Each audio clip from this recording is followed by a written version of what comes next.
Good morning everyone, welcome to civil services study. Welcome back. 78 test complete हो गए थे UPSC civil services के, और यह है प्रैक्टिस सेट नंबर 79। आज डेट हो गई है 28 जनवरी 2021। तो चलिए स्टार्ट करते हैं। कुछ मिश्रित मिक्स प्रश्नों को देखेंगे, जिसमें बायोलॉजी के भी होंगे, हिस्ट्री के भी होंगे, ज्योग्राफी के भी होंगे। तो क्वेश्चन नंबर 1 का आंसर करिए। तो निम्नलिखित में से कौन सा एक ऊर्जा का परंपरागत संसाधन नहीं है? देखिए, कई बार बताए होंगे, ठीक है। परंपरागत, गैर परंपरागत, नवीकरणीय, अनवीकरणीय, ठीक है।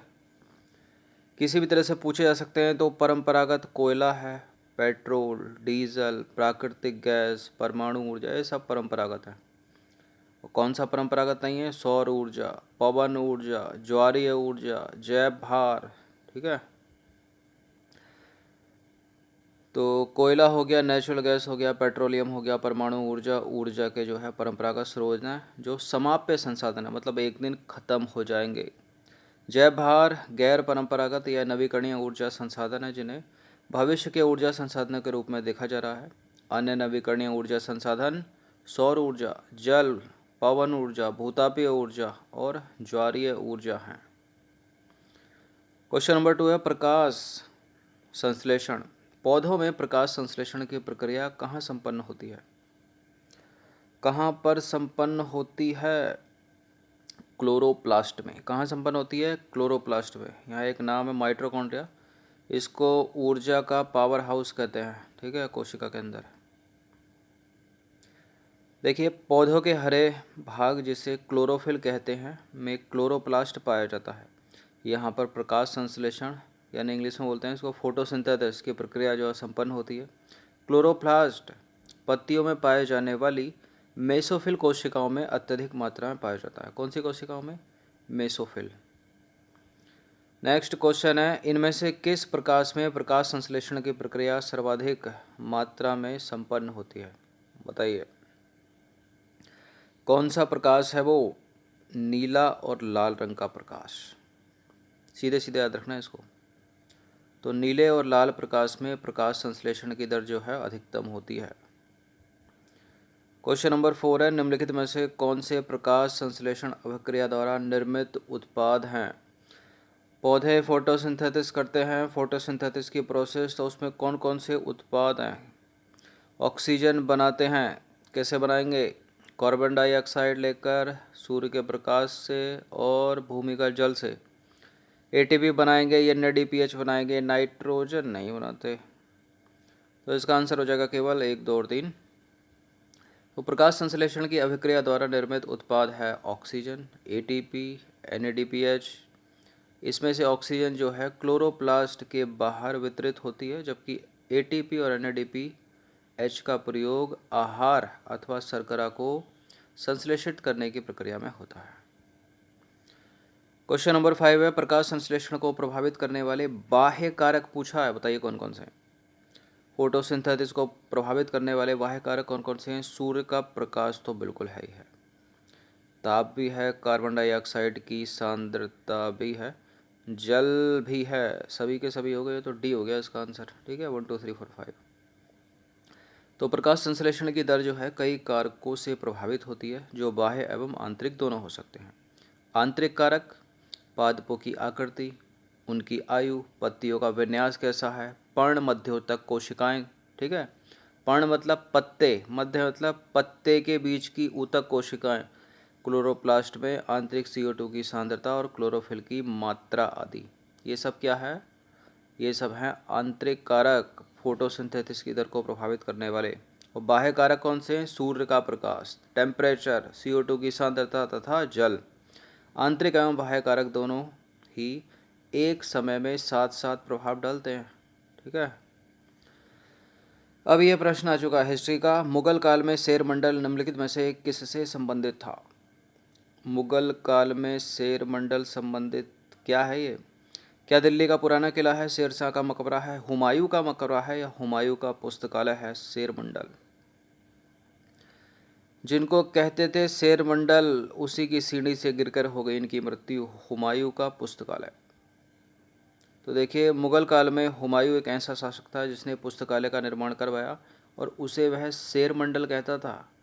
ये प्रश्न इम्पोर्टेंट है। नेक्स्ट क्वेश्चन है, क्वेश्चन नंबर 7 है, सूची 1 को सूची 2 के साथ सम्मिलित करना है। क्या क्या है इसमें? सूची 1 में है मुग़ल शासक और सूची 2 में है उनसे संबंधित मकबरे। ये इम्पोर्टेंट है, इस तरह से पूछ लिया जाता है मैच करने के लिए। हुमायूं टॉम्ब दिल्ली में है, ये तो पता होगा। बताइए शेरशाह का मकबरा कहाँ पर है? लाहौर सही है, कुछ और है नीचे तीनों में से? शेरशाह का मकबरा है सासाराम में, और जहांगीर का मकबरा कहाँ पर है?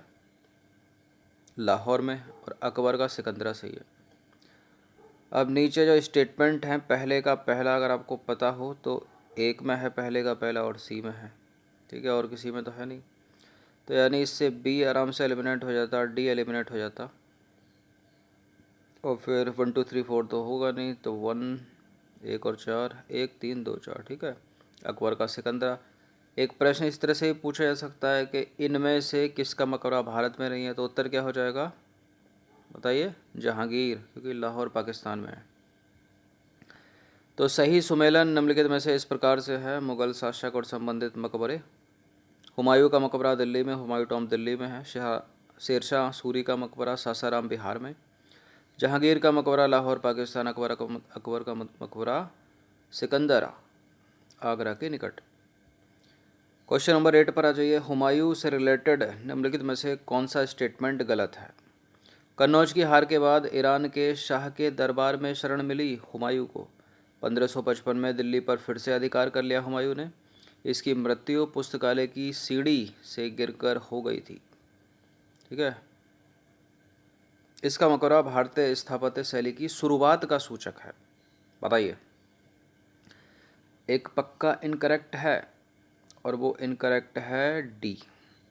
देखिए, भारतीय स्थापत्य शैली की शुरुआत हो चुकी है, उसी शुरुआती जो शैली की शुरुआत हो चुकी है स्थापत्य की, उसमें ही जो है इसने एक नया दौर शुरू किया। तो ऐसा नहीं कह सकते कि शुरुआत है इसका, ठीक है।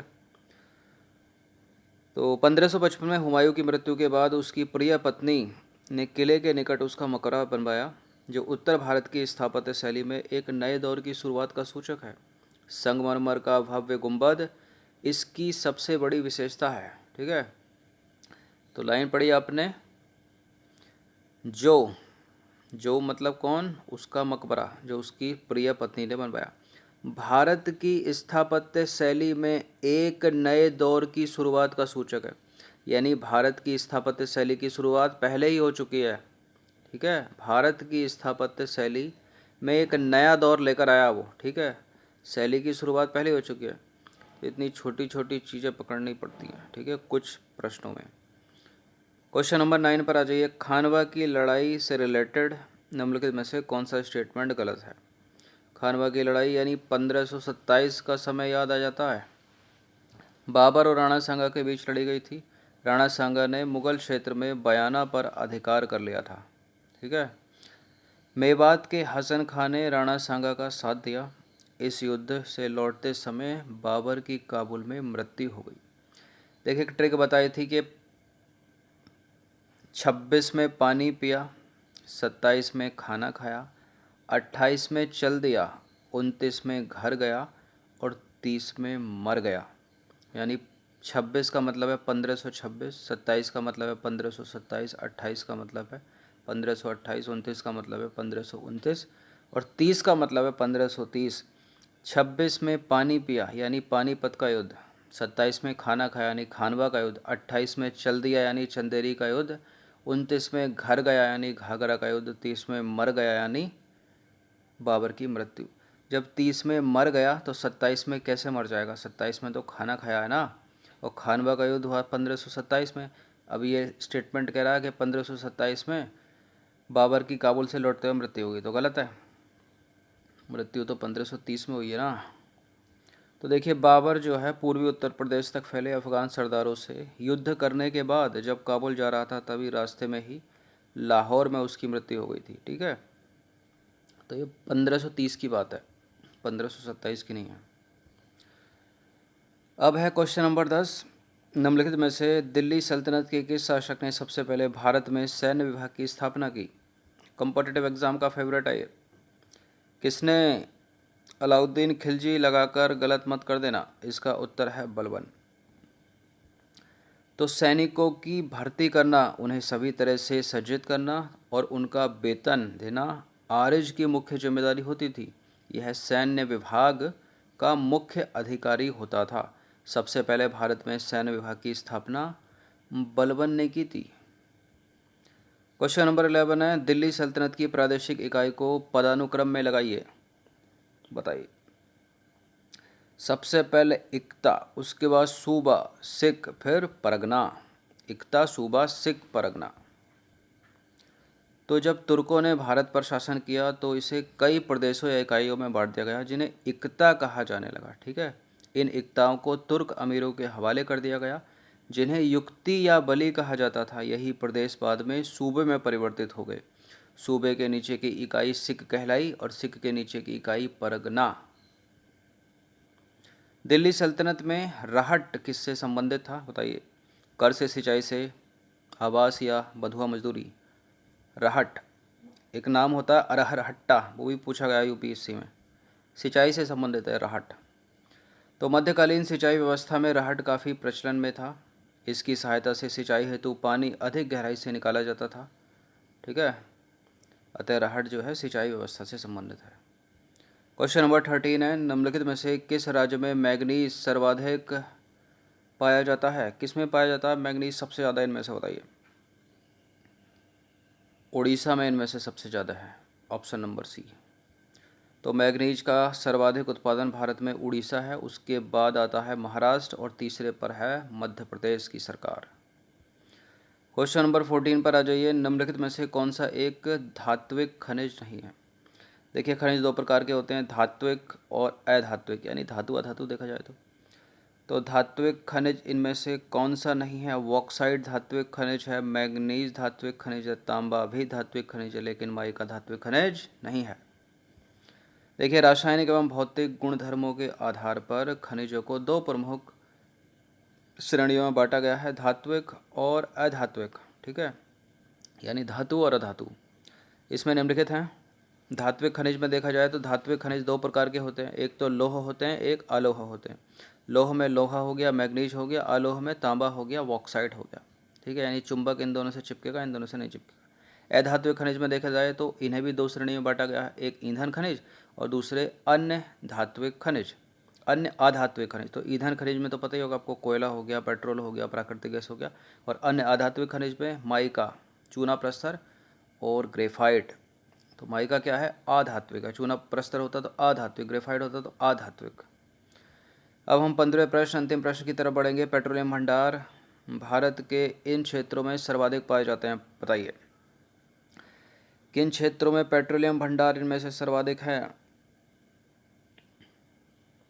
देखिए, ये वाली जो लाइन है इसमें तो खनिज वाली हो गई है, तो ठीक है, हमारा सही उत्तर होगा असम, गुजरात, मुंबई हाई अर्थात सागर, अरब सागर के अपतटीय क्षेत्र। ठीक है, इतना भी आ सकता है लिखने के लिए।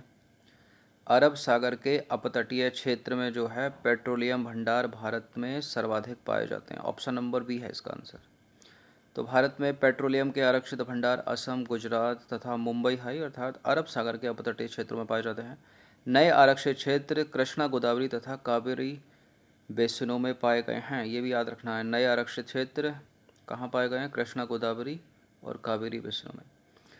तो 15 प्रश्न थे, कुछ ये मिक्स हिस्ट्री के, बायोलॉजी के और ज्योग्राफी के, इनकी प्रैक्टिस एक बार तो कर ही लीजिएगा। बाकी इसी टेस्ट सीरीज़ में जो अपनी दूसरी वाली तैयारी चल रही है, जैसे इंडियन पॉलिटी जहाँ तक हो गया, उसमें जो अगला टेस्ट आएगा उसी के आगे से आएगा। हमने शुरू की थी इसमें हिस्ट्री, ठीक है, मॉडर्न, उसमें हमने ब्रिटिश विजय भारत पर जो स्टार्ट किया था उसी के आगे से कंटिन्यू करेंगे। ठीक है, जब भी टेस्ट आएगा वो। तो इनकी प्रैक्टिस एक बार कर लीजिएगा। धन्यवाद। इस पूरी की पूरी टेस्ट सीरीज़ की प्लेलिस्ट बना रखी है, वहाँ पर आप टेस्ट नंबर 1 से लेकर 79 तक पहुँच सकते हो। उसका लिंक डिस्क्रिप्शन में है। टेलीग्राम चैनल से अवश्य जुड़ जाइएगा सिविल सर्विस स्टडी के। शुभ दिन।